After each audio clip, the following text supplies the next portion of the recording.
ಅಮ್ಮ, ಅನು ಅಮ್ಮಗೆ ಮಾವಿನಕಾಯಿ ಗೊಜ್ಜು ಇಷ್ಟ ಅಂದಿದ ತಕ್ಷಣ ನೀವೇ ಮಾಡಕ್ಕೆ ನಿಂತ್ಬಿಟ್ರಲ್ಲ.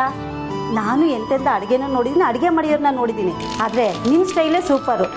ಮಾವಿನಕಾಯಿ ಗೊಜ್ಜಿಗೆ ಹಿಂಗಿನ ಒಗ್ಗರಣೆ ಬಾಗಿಲು ನೀರು ಬರ್ತಿದೆ ಅಮ್ಮ. ಏನು ಕಿಂಡಲ್ಲ? ಯಾವುದಕ್ಕೂ ಸ್ವಲ್ಪ ದೂರನೇ ಇರಿ. ನೀವು ಹೇಳೋದು ಮನೇಲಿ ಯಾರನ್ನ ಬಸ್ರಿ ಹೆಂಗ್ಸಿದ್ರೆ ಇಷ್ಟೊತ್ತಿಗೆ ಅಡುಗೆ ಮೇಲೆ ಬಂದು ನಿಂತಿರೋರು. ಅನು ಹೊಟ್ಟೆಲಿರುವಾಗ ಅದೆಷ್ಟು ಮಾವಿನಕಾಯಿ ತಿನ್ಬಿಟ್ಟಿದ್ದೀನೋ ನನಗೆ ಲೆಕ್ಕ ಇಲ್ಲ. ಆಯ್ತಾ, ಕೊಡಿ.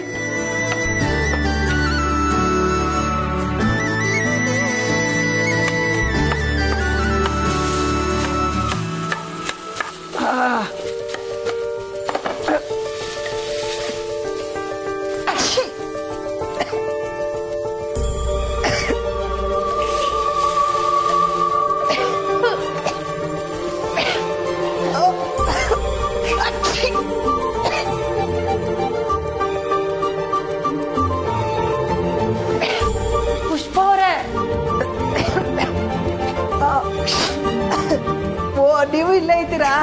ನೋಡಿ, ಈ ಥರ ಒಗ್ಗರಣೆ ಹಾಕ್ದಾಗಲೇ ಗೊತ್ತಾಗೋದು ಮನೇಲಿ ಎಷ್ಟು ಜನ ಇದ್ದಾರೆ ಅಂತ. Present madam. ಇವಳಷ್ಟೇ, ಇವಳು ಒಗ್ಗರಣೆನೂ ಘಾಟು. ಸುಬ್ಬು ಅವರೇ, ಪುಷ್ಪ ಅವರೇ ಒಗ್ಗರಣೆ ಹಾಕಿದ್ದು ಅಂತ ಹೇಗೆ ಹೇಳ್ತೀರಾ? ಮಂದನು ಹಾಕಿರ್ಬೋದಲ್ವಾ? ಓ, ಈ ಘಾಟೆ ಸಾಲಲ್ವಾ ಅವಳೇ ಒಗ್ಗರಣೆ ಹಾಕಿದ್ದು ಅಂತ ಹೇಳಕ್ಕೆ. ಆಮೇಲೆ ಪಾರ್ಕಲ್ಲಿ ವಯಸ್ಸಾದವರೆಲ್ಲ ನಕ್ಕೊಂಡು ಅದೇನೋ ಎಕ್ಸಸೈಸ್ ಮಾಡ್ತಿರ್ತಾರಲ್ಲ, ಏನದು ಲಾಫಿಂಗ್ ಥೆರಪಿ ಅಂತಾರೆ. ಹಾ ಆ ಥರನೇ ಇವಳ್ದು ಸೀನೋ ಥೆರಪಿ. ಸುಬ್ಬು, ಎಲ್ಲರೂ ಸೀನಲ್ಲಿ ನಿಲ್ಲಿಸಿ ಅರ್ಧ ಗಂಟೆ ಆಯ್ತು, ಇನ್ನೂ ಒಟ ಅಂತಿದ್ಯಾ? ಸರಿಯಾದ ಟೈಮಿಗೆ ಬಂದಿದ್ದೀರಾ. ಕೂತ್ಕೊಳ್ಳಿ ಊಟಕ್ಕೆ. ಇದನ್ನೆಲ್ಲ ಎತ್ತಿಟ್ಬಿಟ್ಟು ತಟ್ಟೆ ಇಡಿ.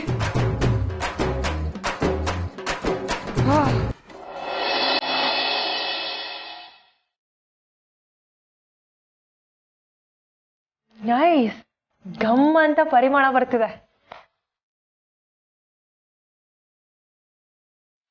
ಪುಷ್ಪ, ನೀವು ಹಾಕಿರೋ ಒಗ್ಗರಣೆ ಸುವಾಸನೆ ರೂಮ್ ತನಕ ಬಂದು ಕರ್ಕೊಂಡ್ ಬಂದ್ಬಿಡ್ತು. ಕೂತ್ಕೊಳ್ಳಿ ಅಮ್ಮ. ಅಮ್ಮನ ಮತ್ತೆ ತಟ್ಟೆ ಇಲ್ಲೇ ಹೀಗೆ ನೀವು ಇನ್ನು ಒಟ್ಟಾರದಲ್ಲಿ ಇನ್ನು ಹೇಗೆ ಪುಷ್ಪಮ್ಮ ನೀವು? ಅದನ್ನ ಯಾಕೆ ಕೇಳ್ತೀರಾ?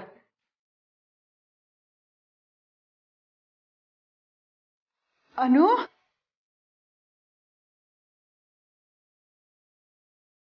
ಹರ್ಷ ಸರ್, ಕೂತ್ಕೊಳ್ಳಿ. ಬಾಮ್ಮ.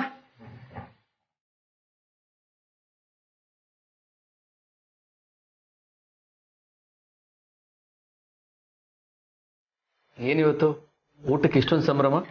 ಅನು ಅಮ್ಮಂಗೆ ಇಷ್ಟವಾಗಿರೋ ಗೊಜ್ಜು ಮಾಡಿದ್ದಾರೆ, ಅದೇ ಇವತ್ತಿನ ವಿಶೇಷ. ಅದೇ ಪ್ರೆಗ್ನೆಂಟ್ ವುಮೆನ್ ಎಲ್ಲ ತುಂಬಾ ಇಷ್ಟಪಟ್ಟು ತಿಂತಾರಲ್ಲ ಮಾವಿನಕಾಯಿ ಗೊಜ್ಜು, ಅದೇ ಅಲ್ವಾ?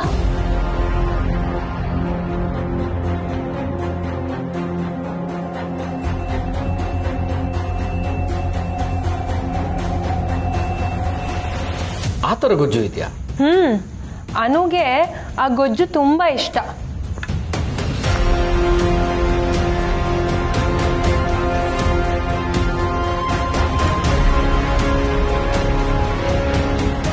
ಬೇಡ ಅಕ್ಕ, ನಂಗೆ ಗೊಜ್ಜಿಷ್ಟ ಇಲ್ಲ. ನಂಗೆ ಹುಳಿ ಅಂದರೆ ಅಷ್ಟಕ್ಕಷ್ಟೇ. ನಿಮ್ಗಿದಿಷ್ಟ ಇಲ್ವಾ? ಇಲ್ಲ, ನೀವು ತಪ್ಪು ತಿಳ್ಕೊಂಡಿದ್ದೀರಾ. ಅದೇ ಅನ್ಕೊಂಡೆ ನಾನು. ಅನುಗೆ ಎಲ್ಲ ಥರ ಊಟನೂ ಇಷ್ಟ. ಮಾವಿನಕಾಯಿ ಗೊಜ್ಜು ಅಂತ ಸ್ಪೆಷಲ್ ಆಗಿ ಏನೂ ಇಲ್ಲ. ಕೊಡಿ, ನಾನು ಬಡಿಸ್ತೀನಿ. ನಾನು ಮಾಡಿರೋದು ಸ್ವಲ್ಪ ತಿನ್ನು. ಪುಷ್ಪ, ನೀವು ಬಂದಿಲ್ಲಿ ಕೂತ್ಕೊಳ್ಳಿ, ಊಟ ಮಾಡಿ. ಮಂದ ಮತ್ತೆ ಲಕ್ಷ್ಮಿ ಬಡಿಸ್ತಾರೆ.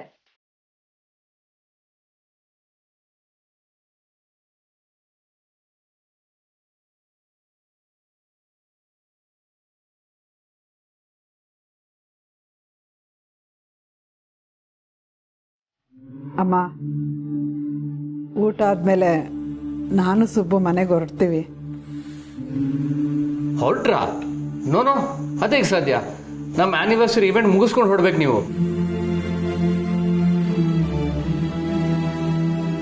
ಹರ್ಷ, ನೀನ್ ನಮ್ಮ ಆನಿವರ್ಸರಿ ಬಗ್ಗೆ ನೆನ್ಪಿಟ್ಕೊಂಡು ಈವೆಂಟ್ ಆರ್ಗನೈಸ್ ಮಾಡೋದ್ರ ಬಗ್ಗೆ ಮಾತಾಡ್ತಿದ್ಯಾ? I am so surprise.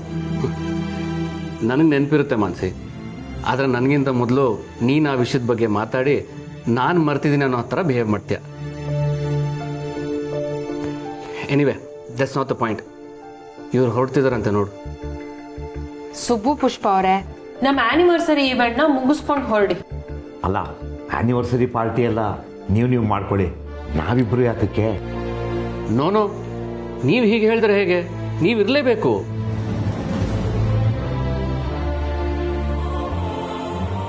ನಾವು ಈ ಕುಟುಂಬಕ್ಕೆ ಜೋಡಿ ನಂಬರ್ 1, ನೀವು ಈ ಕುಟುಂಬದ ಬೀಗರು. ಅದು ಹೇಗೆ ನಿಮ್ಮನ್ನು ಅಷ್ಟು ಈಸಿಯಾಗಿ ಕಳ್ಸ್ಕೊಡೋಕ್ಕಾಗುತ್ತೆ? ನೀವು ಇವೆಂಟ್ ಮುಗಿಸ್ಕೊಂಡೇ ಹೋಗ್ಬೇಕು. ಅಮ್ಮ, ನೀವೇನು ಹೇಳೋದಿಲ್ವಾ? ಅದ್ರಲ್ಲಿ ಹೇಳೋದೇನಿದೆ, ನಮ್ಮ ಬೀಗರು ಆನಿವರ್ಸರಿ ಮುಗಿಸ್ಕೊಂಡೇ ಹೋಗ್ತಾರೆ. ನೋಡಿದ್ರಲ್ವಾ ಪುಷ್ಪ ಅವರೇ, ಮಾಮಿಲ್ ನಾನು ಹೇಳಾಯ್ತು, ನೀವು ಇದ್ಬಿಟ್ಟೆ ಹೋಗ್ಬೇಕು.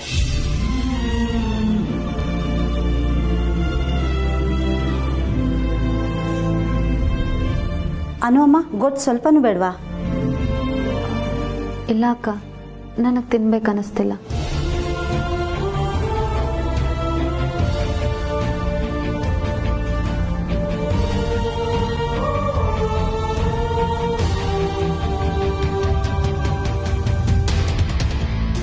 ಏನ್ ಯೋಚನೆ ಮಾಡ್ತಿದ್ದೀರಾ ಸುಬ್ಬವ್ರೆ? ಇಲ್ಲ, ನೀವು ಹೇಳಿದ್ಮೇಲೆ ಇನ್ನೇನು ಇದ್ದು ಆನಿವರ್ಸರಿ ಮುಗಿಸ್ಕೊಂಡೇ ಹೋಗ್ತೀವಿ. ಹರ್ಷ, ಲಾಸ್ಟ್ ಟೈಮ್ ಕೋವಿಡ್ ಇಂದಾಗಿ ನಮ್ಮ ಆನಿವರ್ಸರಿನ ಸೆಲೆಬ್ರೇಟ್ ಮಾಡಕ್ಕೆ ಆಗಿರ್ಲಿಲ್ಲ. ಆದ್ರೆ ಈ ಸಲ we are going to have lot of fun. ತುಂಬಾ ಗ್ರ್ಯಾಂಡ್ ಆಗಿ ಸೆಲೆಬ್ರೇಟ್ ಮಾಡೋಣ. Thank you.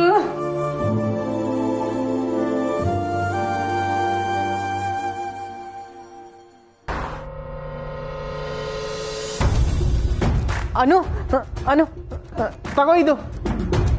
ಏನೋ ಇದು? ಅದೇ ನಾನು ಹೇಳಿದ್ನಲ್ಲ, ಅದೇ ಇದು.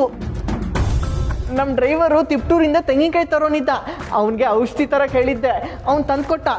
ತಗೋ, ನಿನಗೆ ಯಾವಾಗ ಹೊಟ್ಟೆ ಸರಿ ಇಲ್ಲದೆ ವಾಂತಿ ಬರೋಂಗಾಗತ್ತೋ ಅವಾಗ ಇದನ್ನು ಕುಡಿ, ಸರಿ ಹೋಗುತ್ತೆ. ತಗೋ. ಥ್ಯಾಂಕ್ ಯು ಕಣೋ. ಆದರೆ ನಾನು ಇದನ್ನು ಡಾಕ್ಟರ್ನ ಕೇಳದೆ ತಗೊಳ್ಳೋ ಹಾಗಿಲ್ಲ. ಡಾಕ್ಟರ್ನ ಕೇಳಿ ನಾನು ಆಮೇಲೆ ತಗೋತೀನಿ, ಸರಿನಾ? Thank you once again. Anu, ಇದು ಪ್ಯೂರ್ ಆಯುರ್ವೇದಿಕ್ಕು. ಇದನ್ನ ತಗೊಂಡ್ರೆ ಏನು ಸೈಡ್ ಎಫೆಕ್ಟ್ಸ್ ಇಲ್ಲ. ಏನು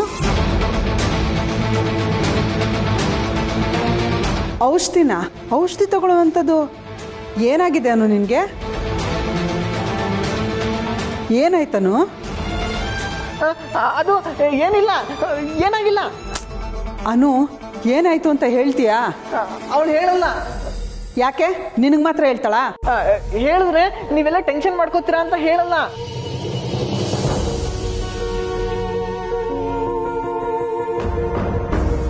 ಅನು, ಟೆನ್ಷನ್ ಮಾಡ್ಕೊಳ್ಳೋಂಥದ್ದು ಏನೇ ಆಯ್ತು?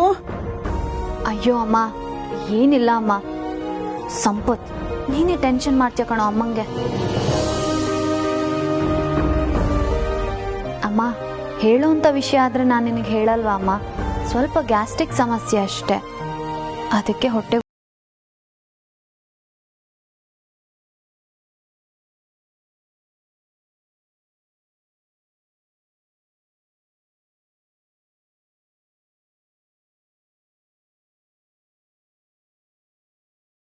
ಇಲ್ಲಿ ಅವಳು ಹೇಳ್ತಿರೋದು ನಿಜನಾ? ಹ್ಞೂ ಆಂಟಿ, ಅನು ಹೊಟ್ಟೆ ಸರಿ ಇಲ್ಲ ಅಂತಿದ್ಲು, ಅದಕ್ಕೆ ನಾನು ತಿಪ್ಟೂರಿಂದ ಡ್ರೈವರಿಗೆ ಹೇಳಿ. ಬರೀ ಗ್ಯಾಸ್ ಆಗಿರೋದಕ್ಕೆ ಇಷ್ಟೊಂದು ಟೆನ್ಷನ್ ಕೊಡ್ಬೇಕಾ ನನಗೆ? ಹೋಗ. ಸರಿ ಆಂಟಿ, ನಿಮಗೇನಾದ್ರೂ ಹೊಟ್ಟೆ ನೋವಿದ್ರೆ ಬದ್ಮೇಲೆ ಹಾಕ್ಬಿಡ್ತೀನಿ. ಹೋಗ, ಸುಮ್ಮನೆ ಹೋಗೋ.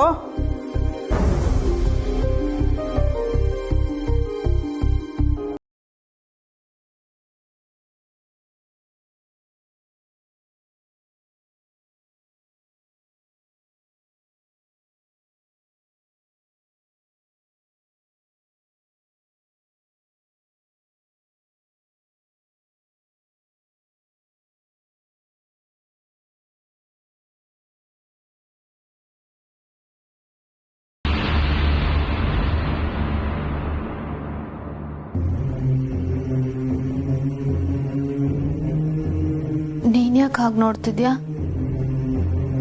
ನನಗೆ ಗೊತ್ತು, ನಿನಗೆ ನನ್ನ ಕಣ್ಣಲ್ಲಿ ಕಣ್ಣಿಟ್ಟು ನೋಡೋದಕ್ಕಾಗ್ತಿಲ್ಲ ಅಂತ. ಕೈಲಾಗ್ದಿರೋರೆ ನ್ಯಾಯದ ದಾರಿ ಸತ್ಯದ ದಾರಿ ಅಂತ ಅವ್ರಿಗವ್ರೆ ಮೋಸ ಮಾಡ್ಕೊಳ್ಳೋದು. ಪ್ಲೀಸ್ ರಾಜನಂದಿನಿ, ಹೀಗೆಲ್ಲ ಆಡ್ಕೋಬೇಡ.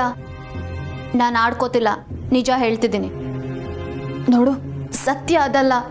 ನಿನಗೆ ನನ್ನ ಮನಸ್ಸಲ್ಲಿ ಏನೆಲ್ಲ ಓಡ್ತಿದೆ ಅನ್ನೋ ಕಲ್ಪನೆನೂ ಇಲ್ಲ. ನನಗಿಲ್ವಾ? ಇರೋದ್ರಿಂದಾನೆ ನಿನ್ ಮುಂದೆ ಬಂದು ನಿಂತಿರೋದು. ಏನ್ ಗೊತ್ತು ನಿನಗೆ, ನನ್ನ ಹೊಟ್ಟೆಲಿ ಒಂದು ಜೀವ ಇದೆ. ಇದ್ರ ಬಗ್ಗೆ ನಾನು ಯಾರಿಗೂ ಹೇಳಿಲ್ಲ. ನನ್ನ ತಾಯಿ ಆಗ್ತಿದ್ದೀನಿ ಅನ್ನೋ ಖುಷಿಗಿಂತ ಭಯನೇ ಜಾಸ್ತಿ ಇದೆ ನನಗೆ. ನಾನು ಕೈಲಾಗ್ದಿರೋಳು, ಸತ್ಯ ನ್ಯಾಯ ಅಂತ ನಾನು ಹೇಳ್ತಿಲ್ಲ ರಾಜನಂದಿನಿ. ನಾನು ಮೊದಲಿಂದನೂ ಸತ್ಯನೇ ನಂಬ್ದವಳು. ಆದರೆ ಈ ವಿಷಯನ ನೀನು ಆರ್ಯಂಗೇನಾದರೂ ಹೇಳಿದ್ಯೋ ಅಲ್ಲಿಗೆಲ್ಲ ಮುಗೀತು. ಆಮೇಲೆ ಎಷ್ಟೇ ಪ್ರಯತ್ನ ಪಟ್ಟರು ನನ್ನ ಸಾವಿಗೆ, ನನ್ನ ಅಪ್ಪನ ಸಾವಿಗೆ ನ್ಯಾಯ ಕೊಡ್ಸೋದಕ್ಕಾಗಲ್ಲ. ಅದಾಗದೆ ನನಗೆ ಶಾಂತಿ ಸಿಗಲ್ಲ.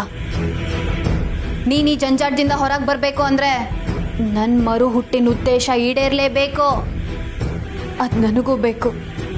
ನಾನು ಈ ಜಂಜಾಟದಿಂದ ಮೊದಲು ಆಚೆ ಬರಬೇಕು.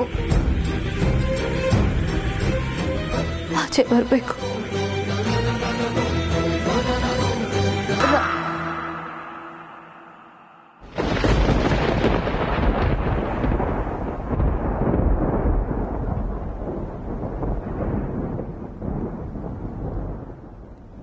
ಅನು,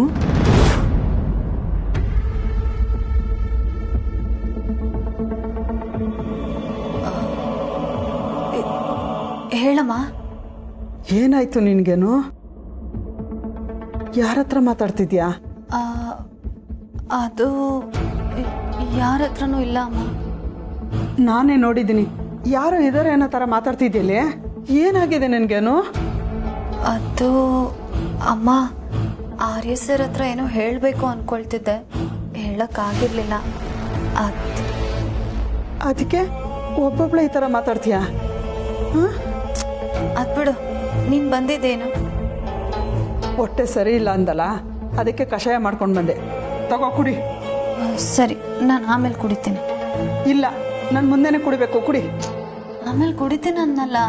ಈಗ ಕುಡಿದ್ರೆ ಏನಾಗುತ್ತೆ ನಿನಗೆ? ನನ್ನ ಮುಂದೆ ಕುಡಿ ನೀನು. ಅಮ್ಮ, ಫೋರ್ಸ್ ಮಾಡಬೇಡ ನನಗೆ. ಈಗಷ್ಟೇ ಊಟ ಮಾಡಿದ್ದೀನಲ್ವಾ, ನಂಗೆ ಹೊಟ್ಟೆ ತುಂಬಿದೆ. ಅರ್ಥ ಮಾಡ್ಕೋ, ನಾನು ಚಿಕ್ಕ ಮಗು ಅಲ್ಲ. ಸರಿ, ತಪ್ಪದೆ ಕುಡಿ. ಸರಿ.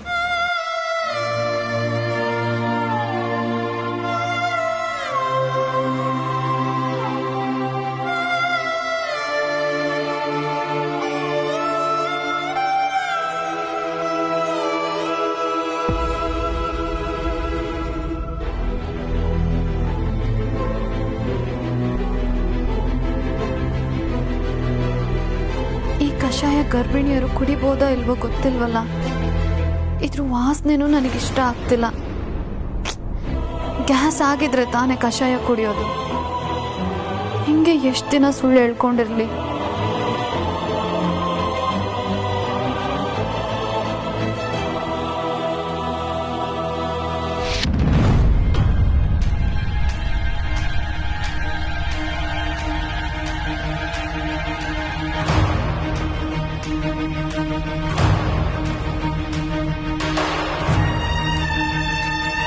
ಹೇ ಹರ್ಷ, ಏನ್ ಮಾಡ್ತಿದ್ಯಾ? ಓ, ನಮ್ಮ ಆನಿವರ್ಸರಿ ಇವೆಂಟ್ಗೆ ಏನಾದ್ರು ಪ್ಲಾನ್ ಮಾಡ್ತಿದ್ಯಾ? ಇಲ್ಲ. ಅರೆ, ಯಾಕೆ ಮುಚ್ಚಿಡ್ತಿದ್ಯಾ? ಏನಾಯ್ತು? ಏನಿಲ್ಲ ಅಂತ ಹೇಳಿದ್ನಲ್ಲ ಮಾನ್ಸಿ. ಹಾ, ಐ ಗಾಟ್ ಯು. ನಂಗೆ ಸರ್ಪ್ರೈಸ್ ಕೊಡಬೇಕು ಅಂತ ಪ್ಲಾನ್ ಮಾಡ್ತಿದ್ಯಾ ಅಲ್ವಾ? ಮಾನ್ಸಿ, ಪ್ಲೀಸ್ ಸ್ವಲ್ಪ ಹೊತ್ತು ನನ್ನ ಏನು ಕೇಳಬೇಡ. ನಾನು ಬೇರೆ ಯಾವುದೋ ಮೂಡಲ್ಲಿದ್ದೇನೆ. I talk to you later. ಅರೆ Harsha, Harsha, hey Harsha, what happen to him? ಓ, ನನಗೆ ಸರ್ಪ್ರೈಸ್ ಕೊಡಬೇಕು ಅನ್ನೋ ವಿಚಾರ ನಂಗೆ ಗೊತ್ತಾಯ್ತು ಅಂತ ಏನಾದರೂ ಅಪ್ಸೆಟ್ ಆದ್ನಾ? ಅಥವಾ ಬೇರೆ ಏನೋ ಯೋಚನೆ ಇದೆಯಾ?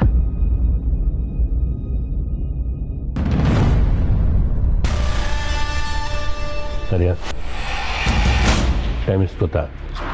ನನ್ನ ಸಮಸ್ಯೆ ಏನು ಗೊತ್ತಾ? ಅದೊಂದು ಸಮಸ್ಯೆನೇ ಅಲ್ಲ. ಹುಡ್ದಾರನ ಹೆಬ್ಬಾವ್ ಅನ್ಕೊಂಡ್ರೆ ನಾನೇನು ಮಾಡಿ? ಲೋ ದಡ್ಡ, ಮನೆಗೆ ಬಂದ ಮೇಲೆ ಎಲ್ಲ ಮಾತಾಡೋಣ ಅಂತಂದಿದ್ದೀನಿ. ನೀನು ಇಲ್ಲೇ ಇದ್ದು ಎಲ್ಲ ಕೇಳಿಸ್ಕೊಂಡು ತಾನೆ. ಈಗ ಸತ್ಯ ಏನು ಹೇಳಬೇಡ ಅಂತಂದ್ರೆ ಏನು ಮಾಡಲಿ? ನಿನಗೇನು ಸಮಸ್ಯೆ? ಅನು ಜಲಂಧರ್ನ ನೇರ ಪ್ರಶ್ನೆ ಮಾಡ್ತಾಳೆ, ಅವನೇನಾದರೂ ಬಾಯಿ ಬಿಟ್ಬಿಡ್ತಾನೆ ಅಂತ ತಾನೆ. ನೀನು ಹ್ಞೂ ಅಂತ ಕಪಾಳಕ್ಕೆ ಬಾರಿಸ್ತೀನಿ. ಏನು ಅಂತ ಹೇಳು. ಜಲಂಧರ್ನ ಎತ್ತು ಬಿಡ್ತೇನೆ.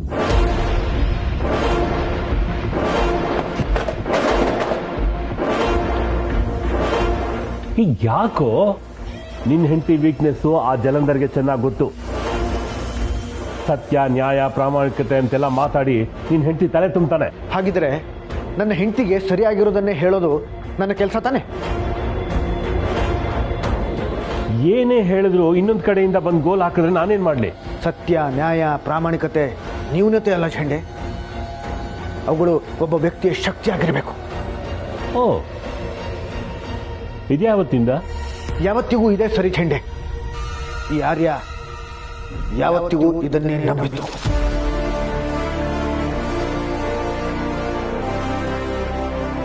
ಯಾಕೋ ಹಿಂಗೆ ಮಾತಾಡಿ ನನಗೆ ಹಿಂಸೆ ಕೊಡ್ತಿದ್ಯಾ? ಅದು ಅವರವ್ರ ಜಾಗದಿಂದ ನಿಂತು ಬೇರೆ ರೀತಿ ಕಂಡಿದ್ರೆ ತಪ್ಪು ಯಾರಿಂದಲ್ಲ ಝಂಡೆ, ದೃಷ್ಟಿಕೋನದ್ದು. ಈಗ ನಾನೇನು ಮಾಡು ಅಂತೀಯ? ಈಗ ನನ್ನನ್ನು ಮನೆಗೆ ಹೋಗೋಗ್ಬಿಡು. ನೀನೇನು ಅನೂತ್ರ ಹೇಳಲ್ಲ ಅಲ್ವಾ? ನನಗೆ ಗೊತ್ತು, ನನ್ನ ಆರ್ಯ ಹೇಳಲ್ಲ. ನನಗೋಸ್ಕರ ನನ್ನ ಹೆಂಡತಿ ಮನೇಲಿ ಕಾಯ್ತಿರ್ತಾಳೆ. ನಾನು ಹೋಗ್ಬೇಕು. ನೀನು ಮದುವೆ ಆಗಿದ್ದಿದ್ರೆ ನಿನಗೆ ಹೆಂಡತಿ ಪ್ರೀತಿ ಗೊತ್ತಾಗಿರೋದು. ಬೇಡಪ್ಪ ಬೇಡ. ನೀನು ಮದುವೆ ಆಗಿದ್ದಕ್ಕೆ ಇಷ್ಟೆಲ್ಲ ಸಮಸ್ಯೆಗಳು. ಇನ್ನು ನಾನು ಮದುವೆ ಆದರೆ ಬೇಡವೇ ಬೇಡ. ನಡಿ.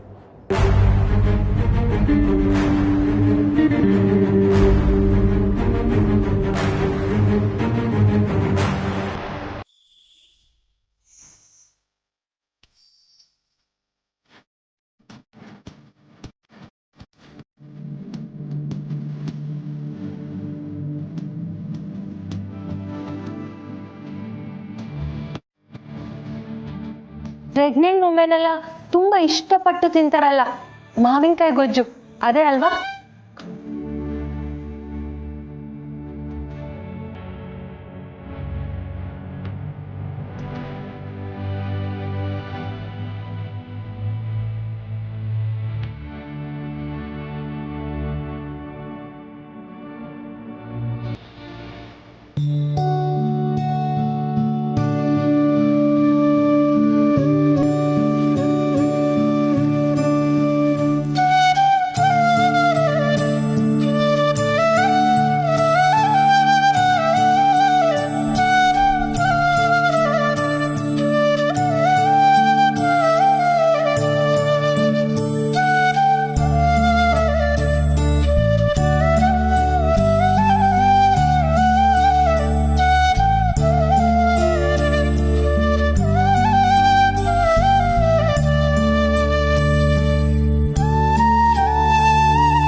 ಬೇಡ ಅಕ್ಕ, ನಂಗೆ ಗೊತ್ತಿಷ್ಟ ಇಲ್ಲ.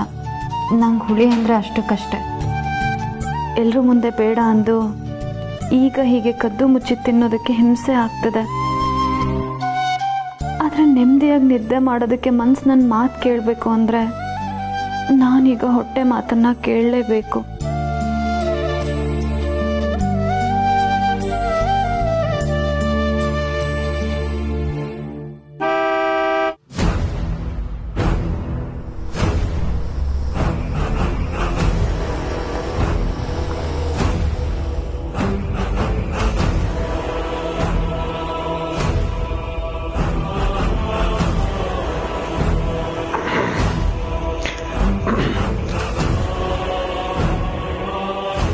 ಅರೆ, ನನಗೋಸ್ಕರ ಆರತಿ ತಂದಿದ್ಯಾ?